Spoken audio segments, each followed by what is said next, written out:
한국교회 다음세대 지킴이 연합이 저출산 위기 극복과 다음세대 부흥을 위해 2천여 명의 목회자와 성도들이 함께하는 한국교회 연합 기도회를 개최했습니다. 오는 9월 한국에서 열리는 제4차 로잔대회의 주제인 사도행전으로 공동 설교를 하자는 취지로 저자들이 모여 특집 북토크를 개최했습니다. 성격 유형 검사 도구 MBTI를 하나님께서 주신 성품으로 바라본 신간, 하나님의 성격 수업 북토크 현장을 취재했습니다. 굿피플이 창립 25주년 기념 찬양 콘서트를 열고 나눔을 독려했습니다. 김은호 오륜교회 원로 목사가 신간 다니엘 프로젝트 북콘서트를 열고 거룩한 습관의 중요성을 강조했습니다.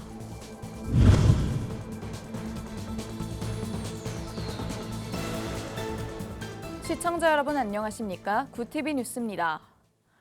아이가 있으면 피곤한 나라. 최근 프랑스 일간지 르몽드가 초저출산 국가인 한국 사회를 이렇게 풍자하며 기사를 냈는데요. 그런데 교회에서 저출산 위기보다 심각하게 생각하는 건 성도 수도 그만큼 가파른 속도로 감소하고 있다는 겁니다. 한국교회 다음세대 지킴이 연합이 저출산 위기 극복을 위해 한국교회 연합 기도회를 열었습니다. 김효미 기자입니다. 초저출산으로 인한 인구 절벽 현상이 국가 위기로 인식되고 있습니다. 마찬가지로 한국교회도 위기감이 큽니다. 위기 극복을 위해 희망의 대한민국을 위한 한국교회 연합기도회가 여의도 순복음교회 대성전에서 개최됐습니다. 이번 기도회는 목회자와 성도 2천여 명이 모인 가운데 한국교회 다음세대 지킴이 연합 주최로 열렸습니다. 깨어 기도하는 역할을 감당하는 파수꾼들이 되어야 하겠습니다. 다음 세대가 다른 세대가 되어가고 있는 때에 이음 세대로 이어가는 그런 기폭제가 오늘 될 줄로 믿습니다. 한나영 고문 이영훈 목사는 축하 영상을 통해 혼란스러운 사회 속에서 하나님의 가치를 지키도록 부름받은 크리스찬들은 함께 모여 더욱 기도에 힘써야 한다고 강조했습니다. 한국교회 지도자센터 대표 박종순 목사도 계획적이고 조직적으로 움직이는 반기독교적인 운동을 막아내기 위해선 한국교회 연합이 필요하다고 축사를 전했습니다. 설교를 전한 한동대학교 재양규 명예교수는 저출산 대책 다음 세대 회복을 한국 사회에 가장 필요한 두 가지로 꼽았습니다. 현재 초중고등학교 교육과정은 정말 반기독교적인 교육과정입니다. 12년 초중고등학교를 지나게 되면 자연스럽게 신앙을 떠날 수밖에 없게 되어 있습니다. 대학을 지나가면 열심히 신앙생활 할까요? 교회를 떠나버립니다. 재 교수는 부모들이 돌봄 공동체를 구성해 아이들을 함께 돌볼 수 있도록 조직을 구성하고 교회가 공간을 내어주는 것이 해결책이 될 수 있을 거라 대안을 제시했습니다. 신길교회 이규영 목사는 사사기의 가나안 땅이 여호수아 세대가 죽은 후 하나님을 예배하지 않게 된 이야기를 유럽의 교회 상황으로 비교했습니다. 120년 전에 18개월 동안 10만 명을 전도했던 웨일즈의 부흥을 일으켰던 모리아 교회를 제가 가게 됐습니다. 지금 이 교회에 신자가 몇 명이 남아있냐고 했더니 7명밖에 없다는 거예요. 유럽의 대부분의 교회가 술집에 콘스톨에 다 달려가 버렸어요. 이 목사는 부모들이 신앙을 우선순위로 두고 자녀를 교육하지 않는다면 유럽과 같은 상황이 닥칠 것이라고 경고했습니다. 전국교육회복교사연합 육진경 대표는 한국교회가 정책을 한 목소리로 이야기하고 교회가 내는 목소리가 정책에 담길 수 있도록 해야 한다고 조언했습니다. 참석자들은 사회와 교회의 현안을 정확히 알 수 있었다고 소감을 전했습니다. 중요한 문제점들 앞에서 이렇게 강의를 해주시는 것에 대해서 되게 감명 깊게 들었고 그 다음 세대를 잇는 이음 세대가 돼야겠다. 초저출산, 기독교 인구 급감 등 한국 사회 위기는 오늘 내일의 문제가 아닙니다. 한다영 관계자들은 희망찬 대한민국을 위해 한국 성도에게 많은 기도와 관심을 당부했습니다. 여의도 순복음교회에서 굿TV 뉴스 김효미였습니다. 오는 9월 한국에서 개최되는 제4차 로잔대회의 주제는 사도행전입니다. 사도행전은 성경 66권 중에 미완성으로 끝이 나지 않는데요. 이를 두고 성령의 역사가 계속되고 교회의 역사가 끝나지 않았다는 해석이 많습니다. 크리스천들이 땅끝까지 복음을 전하기 위해 사도행전으로 공동 설교를 하기 위한 특집 북토크가 열렸습니다. 장세인 기자가 보도합니다. 오는 9월 한국에서 열리는 제4차 로잔대회. 이번 로잔 대회의 성경강의 본문은 사도행전입니다. 한국교회에서는 1년 동안 초대교회의 역동적 선교 역사에 귀를 기울이며 사도행전으로 공동 설교를 하자는 움직임이 계속되고 있습니다. 그 일환으로 미래목회와 말씀연구원, 미목원이 사도행전 특집 저자와 함께하는 북토크를 진행했습니다. 김지철 미목원 이사장은 신학을 시작할 당시 열린 결말인 사도행전을 보고 크리스천이 전도자로 부르심 받았던 것을 알았다며 사도행전의 중요성을 강조했습니다. 특별히 로잔 4차 대회 때 이 사도행전을 갖고 한국교회가 전체로 읽어나간다는 것은 하나님의 역사가 예루살렘부터 시작돼서 지금 땅끝이라고 이야기할 수 있는 이 한반도에까지 복음이 증거되고 새로운 하나님의 역사가 이루어질 것인가. 왜 사도행전일까? 성서신학자인 박대영 목사는 팬데믹을 거치며 생긴 교회다움에 대한 고민으로 답했습니다. 결국 팬데믹이 가져온 것은 그런 수적 부흥이라고 하는 것이 허상이었다. 저는 참된 부흥, 교회다움, 또 하나님의 교회를 세우신 의도와 목적은 어떻게 해서 이루어지는가를 잘 보여주는 것. 기독교 윤리학자인 한기채 중앙성결교회 담임 목사는 사도행전의 실천적인 부분에 더 집중했습니다. 어떻게 공동체와 개인의 삶이 바뀔 수 있는가 이런 거에 대한 살아있는 그런 실제 예를 우리가 볼 수 있다는 점에서 그 당시의 그 시스템이라든지 또 경제 구조라든지 또 사회 계층이라든지 또 인간관계라든지 신앙을 생활화하는 데에서의 문제라든지 이런 것들을 좀 더 실천적으로 보려고 생각을 했고요. 목회자들의 설교 연구를 위한 미목원의 프로페짜이 모임. 미목원 원장인 박영호 포항제일교회 위임 목사는 열린 결말의 사도행전을 교회가 이어서 써가자고 말합니다. 함께 설교하자. 공동 설교를 하자.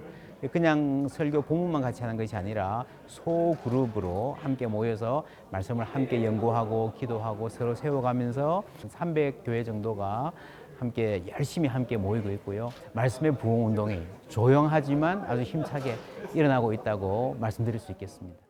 사도행전 저자들은 탁월한 설교자보다 설교를 함께 나눌 수 있는 탁월한 청중이 더 중요하다며 한국교회 성도들의 참여를 독려했습니다. 구티비 뉴스 장세인입니다. 요즘 MBTI를 기업 자기소개서에서도 요구하는 등 MBTI는 우리 사회에서 많이 활용되고 있습니다. 이러한 MBTI를 하나님께서 주신 성품으로 바라본 신간, 하나님의 성격 수업이 나왔는데요. 저자와 함께하는 북토크 현장을 장현우 기자가 취재했습니다. 다른 사람과의 관계를 얘기할 때 자주 등장하는 성격 유형 검사 도구가 있습니다. 심리학자 카를 융의 심리 유형론을 근거로 한 MBTI는 기업에서 자기소개서의 작성을 요구하기도 합니다. 우리 사회에서 많이 활용되는 MBTI를 하나님께서 주신 성품으로 바라본 신간이 나와 화제입니다.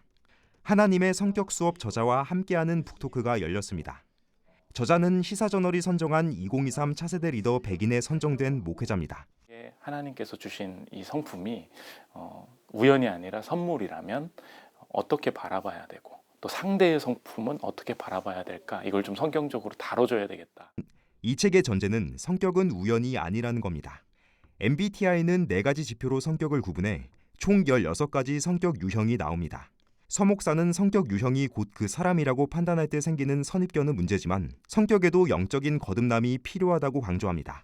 책은 성격별로 거듭날 MBTI별 대표 성경인물 16명을 제시하고 성경을 기반으로 성격별로 거듭날 수 있는 방법을 제시하는 것이 특징입니다. 사람이 가진 성격이 사회에서 또는 직장에서까지 평가받고 또 호불호가 나뉘게 되는 경우가 참 많이 있어요. 하나님께서 주신 이 성품이 절대 열등한 것이 하나도 없다. 크리스천 청년 커뮤니티 크로스 디사이플스 주최로 진행된 북토크는 사전 신청으로 받은 질문에 답하고 총 6개 조로 나누어 서로 대화를 나누는 방식으로 진행됐습니다. 끝으로 서 목사는 성품대로 하나님께 쓰임받으려면 자기 성격부터 아는 것이 중요하다고 전했습니다. 구티비 뉴스 장현우입니다. 국제 구호개발 NGO 굿피플이 창립 25주년 기념 찬양 콘서트를 개최했습니다. 지난 16일 여의도 순복음교회 대성전에서 진행된 찬양 콘서트에는 CCM 가수 송정미와 한웅재가 참여했습니다.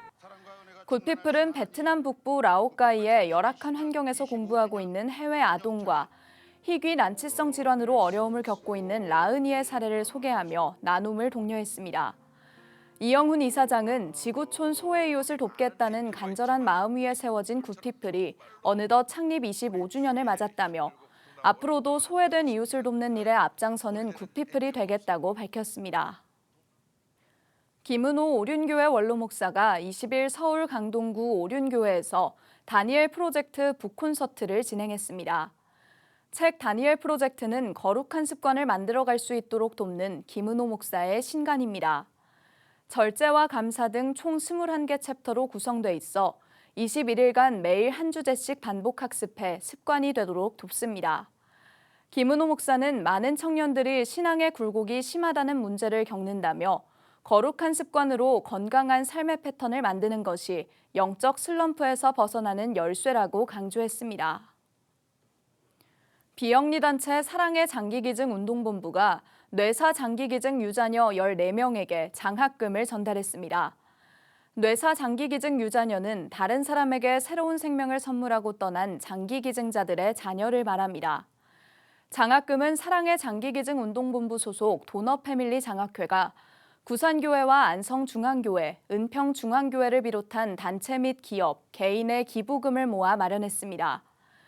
2020년 출범한 도너패밀리 장학회는 뇌사 장기기증 사망자 자녀들이 생명 나눔에 대한 자긍심을 품고 경제적 제약 없이 학업을 이어가도록 돕기 위한 목적으로 5년째 이어져 오고 있습니다.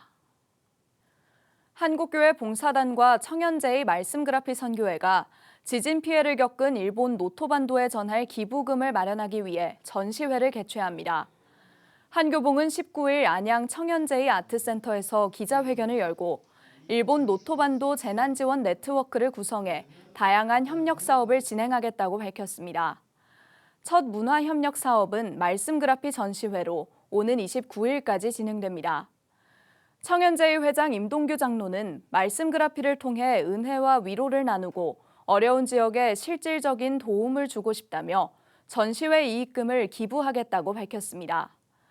한교봉 김철훈 사무총장은 노토반도 내 지진 피해 교회를 우선적으로 돕고 현지 구호에 지원할 예정이라며 이를 통해 일본에 복음을 전할 수 있도록 교회의 동역을 바란다고 전했습니다.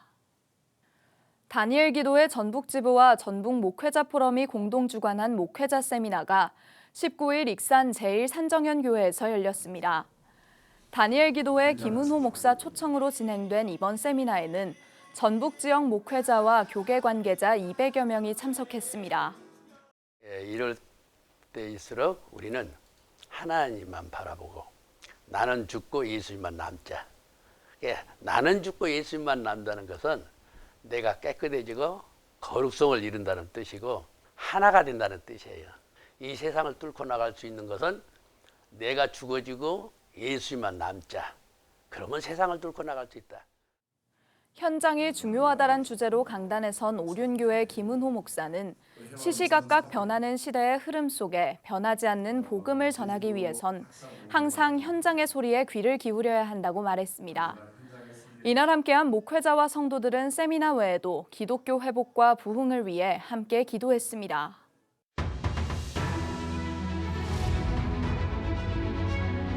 오늘의 이슈 포커스입니다. 전공의의 3분의 2가량이 의대 정원에 반대해 의료 현장을 떠났습니다. 보건복지부는 21일 주요 100개 수련병원을 점검한 결과 전공의의 71.2%인 8,816명이 사직서를 제출했다고 밝혔습니다. 근무지 이탈자는 소속 전공의의 63.1%인 7,813명입니다. 의대생들의 동맹 휴학도 본격화되면서 9,000명 가까이가 휴학을 신청했습니다. 일부 대학병원에서는 3월 초로 예약된 환자들의 진료도 미루고 있습니다. 복지부는 주요 수련병원 100곳 중 50곳에 직원을 파견해 현장을 점검하고 업무 개시 명령에도 복귀하지 않은 전공의에 대해서는 면허 정지 등 행정처분을 내린다는 방침입니다. 전공의들의 근무지 이탈이 이틀째 이어지면서 의료 현장의 혼란과 환자들의 피해가 속출하고 있습니다. 서울대병원에서 담도암 수술을 받은 김모 씨는 전원 수속을 밟으며 주위에 수술이 취소됐다는 환자들이 많은데 암은 조금만 늦더라도 결과가 엄청나게 바뀐다고 안타까워했습니다.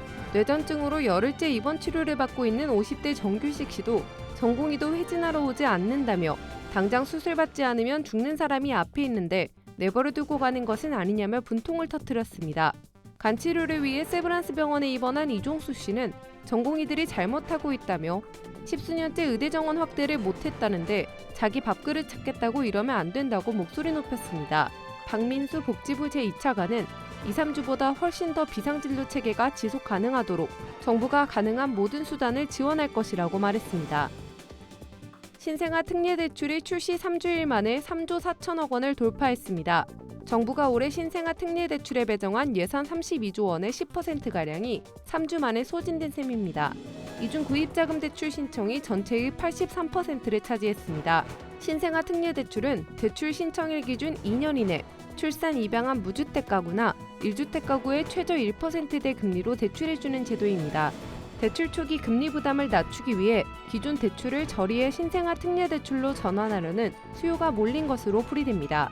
올해는 2023년 1월 1일 이후 출생하려 둔 출산 가구가 대상입니다.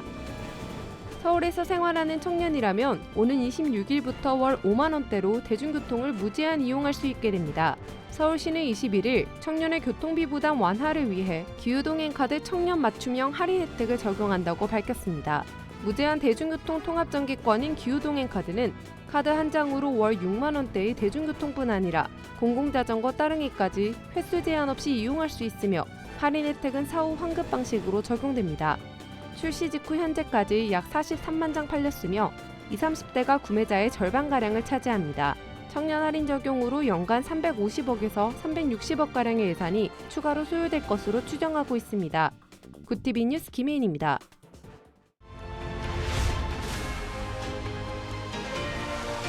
굿TV 월드와이드입니다. 일본 정부가 일제 강제동원 피해자에게 공탁금이 지급된 것에 대해 주일 한국 대사를 초치해 항의했습니다. 오카노 마사타카 외무성 사무차관은 21일 주일 윤덕민 한국 대사를 불러 한일 청구권 협정 제2조에 명백히 반하는 판결에 입각해 일본 기업의 부당한 불이익을 지우는 것이라며 항의했습니다. 전날 히타치조선의 강제동원 피해자인 이모 씨 측은 서울중앙지법에서 회사 측이 담보 성격으로 공탁한 6천만 원을 출금했습니다. 강제동원 피해자가 일본 기업의 자금을 받은 첫 사례입니다. 미국 정부가 김여정 북한 노동당 부부장의 대일 관계 개선 메시지에 신중한 지지 입장을 재확인하면서 완전한 한반도 비핵화를 계속 추구하겠다고 밝혔습니다. 사브리나 식미 국방부 대변인은 현지 시간 20일 우리는 북한과 외교 접촉을 지지하며 우리도 북한이 원한다면 외교 접촉을 추진하겠다고 말했습니다. 북한의 대일 제안은 지난 15일 김여정 부부장의 입장 발표에서 시작됐습니다. 김 부부장은 일본이 우리의 정당방위권에 대해 부당하게 걸고 드는 악습을 털어버리고 이미 해결된 납치 문제를 장애물로만 놓지 않는다면 두 나라가 가까워지지 못할 이유가 없을 것이며 기시다 수상이 평양에 방문하는 날이 올 수도 있을 것이라고 밝혔습니다. 유엔 안전보장이사회가 이스라엘과 팔레스타인 무장정파 하마스 간 인도주의적 휴전을 요구하는 결의안 채택에 또다시 실패했습니다. 현지 시간 20일 열린 안보리 회의에서 상임이사국인 미국이 또다시 거부권을 행사했기 때문입니다. 알제리가 작성을 주도한 결의안 초안은 인도주의적 휴전, 가자지구 전역으로의 인도주의적 지원 전달, 팔레스타인 주민 강제 이주 반대, 국제사법재판소 임시명령 준수, 국제법 준수 등을 핵심 내용으로 담았습니다. 결의안은 15개 이사국 중 한국을 포함한 13개 이사국이 찬성했습니다. 유럽연합이 현지 시간 20일 러시아 야권 지도자 알렉세이 나빌리가 옥중 사망한 것과 관련해 독립적인 국제조사를 할 것을 러시아에 촉구했습니다. 이유는 이날 EU 주재 러시아 대사 대행을 불러 궁극적 책임은 브라디미르 푸틴 대통령과 러시아 당국에 있다고 지적하며 나발리의 죽음에 대한 EU의 분노를 전달했습니다. 앞서 이탈리아, 프랑스, 독일, 벨기에, 폴란드 등도 이 사안과 관련해 자국 주재 러시아 외교관들을 불러 항의했습니다. 푸틴 러시아 대통령의 최대 정적이었던 나발리는 이달 16일 수감 중이던 러시아 시베리아 교도소에서 돌연 사망했습니다.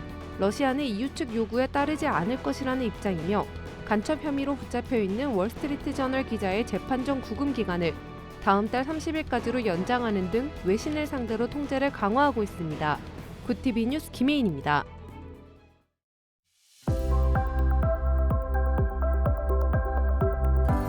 내일도 전국이 흐린 가운데 바람이 다소 강해 오늘처럼 쌀쌀하겠습니다.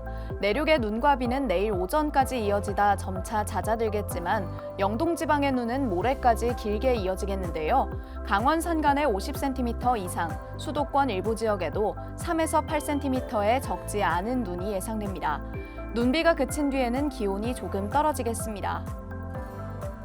이어서 전국 날씨입니다. 내일 한낮 최고 기온은 서울 5도, 강릉 1도가 예상됩니다.